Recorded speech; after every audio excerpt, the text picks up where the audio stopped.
All right, what's up, Faith family? Jarvis God and the Void Jarvis YT here, and welcome back to another Diecast review.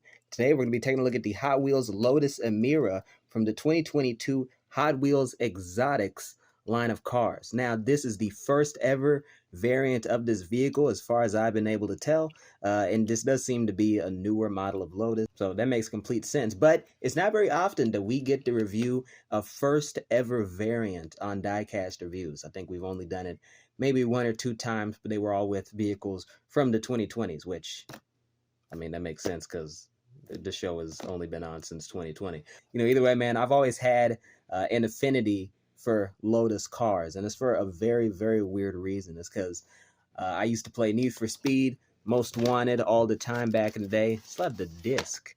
This isn't the exact disc that I played on, but I really did love this game. And in the game, you can use a Tesla Roadster, which you don't see too often nowadays. You mostly see Tesla's newer models, but the second generation Tesla Roadster, and I think the first generation as well, was based on the framework of some sort of Lotus car. And that's why a lot of the Lotus cars look very similar to the second generation and first generation Tesla Roadster. Or maybe it's vice versa. I think it is vice versa. Either way, man, I've always liked Lotus cars, so whenever I see them in games, I always play them because it reminds me of the good times I had playing Need for Speed Most Wanted and just absolutely tearing up the streets in the second gen Tesla Roadster. And while Lotus has obviously strayed from the design language that they had back in the late 2000s and early 2010s, wherein their cars would have looked more similar to the second gen Roadster, I've still been able to appreciate them. And this car, it looks very different, but it still looks extremely cool.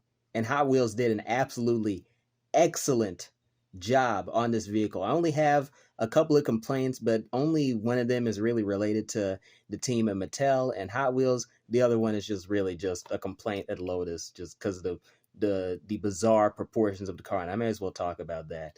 This is supposed to be, I guess, a roadster sort of sporty style vehicle. I don't understand why it has to be so small. This is probably, in real life, this will probably be about as long as a compact SUV. And I know Hot Wheels, they don't usually mess up with the proportions. They usually do it by the book when it comes to doing licensed vehicles like this. So I just don't understand why did the car have to be so short? Is it just that powerful? Was the only way to get the 0 to 60 time down to make it like shorter than a friggin' Chevy Trax? It's difficult to understand the logic behind that. I mean, maybe that's just the choice they made, but the problem is that it makes the car just look shrinked.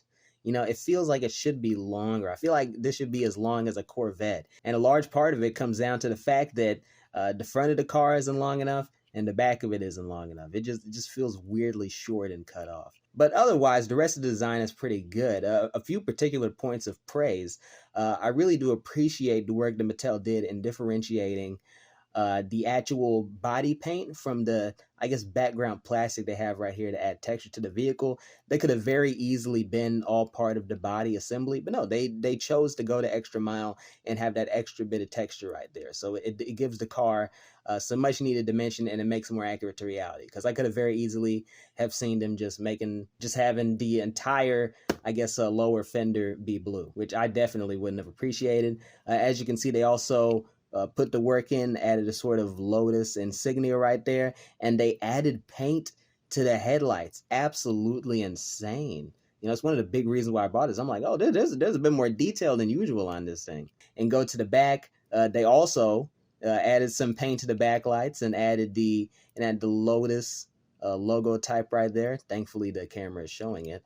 And at the top right here, the roof is really, really interesting. I really do like this.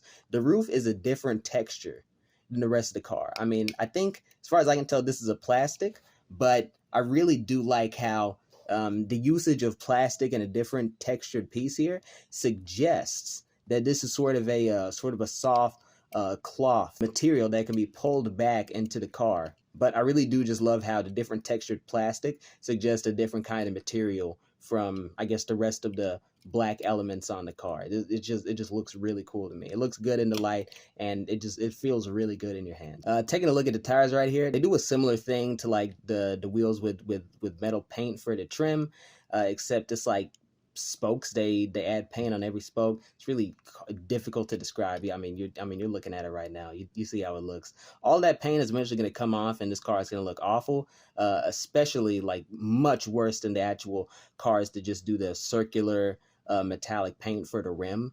Because that always comes off, and when this comes off, it's just going to look really, really tacky.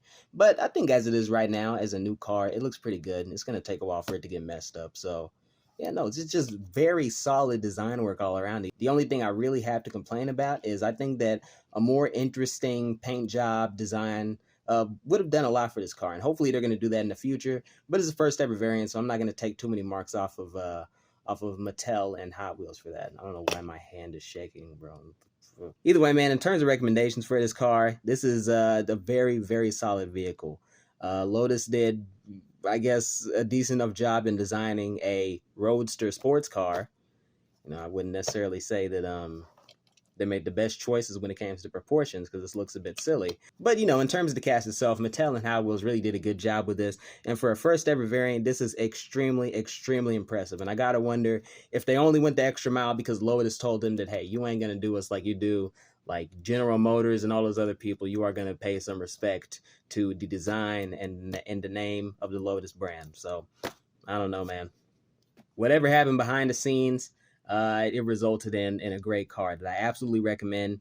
Came out this year, and it's the first ever variant, and those always end up being somewhat valuable in the future. So if you're a collector and you like to sell your shit, then definitely pick this up. But if you're just a casual collector, into Hot Wheels, and you just want a sporty looking car, this should absolutely do it for you. It's almost the archetypal foreign roadster car. So yeah, man, definitely check it out if you can. Either way, man, I think that'll wrap up my review of the Hot Wheels Lotus Emira from the 2022 Hot Wheels Exotics line of cars, the first ever variant. Hopefully, we'll be reviewing some more of these on the show. It all just depends on if I can find it. Either way, man, I've been your host, Jarvis God, and thank you all for watching. Stay tuned for more Diecast content. Take care of yourselves. Have a good night. Go with God. And as always, giggity, giggity, giggity, goo. Stick around.